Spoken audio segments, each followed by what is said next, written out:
তবে ঢোকাও নিষিদ্ধ, ঢুকতে দেবে না। অথচ আমাদের উৎসবে যেহেতু কাজল শেখ আছে, তাকে আর তার পরিবার মানে তার সমস্ত ভাইয়েরা যারা একসাথে হুক্কা হুয়া করে, সেই সমস্ত ভাইদেরকে নিয়ে তাদেরকে সম্পত্তি বাড়াতে হবে। এবং জয়দেবের মেলার মাঠের পাশে একের পর এক জায়গা দখল হয়ে যাচ্ছে। এক একটা ছোট ছোট গুমটি বসাতে গিয়ে কারো কাছ থেকে 10,000, কারো কাছ থেকে 15,000 এইভাবে টাকা তোলা হচ্ছে। এমন গাড়ি যে ঢুকছে তার উপর থেকে টাকা দেওয়া হচ্ছে, এবং টাকা নিচ্ছে কারা?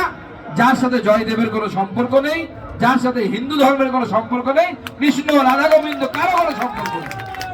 আমি এখান থেকে প্রশ্ন করতে চাই মমতা বন্দ্যোপাধ্যায়কে এবং প্রশাসনের কর্তা ব্যক্তিদেরকে, কেন এটা হবে?